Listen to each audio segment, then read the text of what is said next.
ఇల్లు కొన్ని 3 సంవత్సరాలు కూడా కాలేదు, అప్పుడే బీటలు వస్తుంది. ఇల్లు చూస్తే వర్షానికి కారిపోతుంది. ఏం కట్టాడే బిల్డరు, వెళ్ళి అడుగుదాం.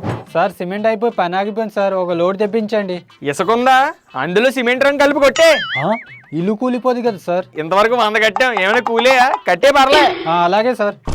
ఏం మాట్లాడుతున్నాడు? ఏం కట్టావా? ఇల్లు గోళ్ళని పగిలిపోతున్నాయి, వచ్చి రిపేర్ చేయించు. మీకు ఒక అద్భుతమైన మాట చెప్తా వినండి. ఐస్ అన్నాక కరగడం, ఇల్లు అన్నాక కారడం కామన్ సార్. అయినా బిల్డర్ బాధ్యత ఇల్లు హ్యాండ్ ఓవర్ చేశాక 2 సంవత్సరాలే, ఆ తర్వాత ఏమైనా మీరే చేయించుకోవాలి. ఏరా బాబ్ ద బిల్డర్, ఎవడరా చెప్పాడు నీకు ఈ rule? As per RERA act 2016 class 14(3) ప్రకారం ఇల్లు హ్యాండ్ ఓవర్ చేసిన తర్వాత కూడా 5 years పాటు ఒకవేళ ఆ ఇంటికి ఏవైనా క్వాలిటీ ఇష్యూస్ వచ్చి గోడలు బ్రేక్ అయిపోతున్నా, ఇంట్లో నీళ్లు కారుతున్నా సరే బిల్డరే బాధ్యత వహించి ఆ రిపేర్లను చేయించాలి. ఒకవేళ నువ్వు రిపేర్ చేయించలేదనుకో నీ మీద మేము లీగల్ గా యాక్షన్ తీసుకోవచ్చు. సో తేజ ఇల్లు కొనుక్కుని 2 సంవత్సరాలు అయింది కాబట్టి మర్యాదగా ఆ ఇంటి రిపేర్లు ఫ్రీగా నువ్వే చేయించాలి. వెళ్ళి చేయించు.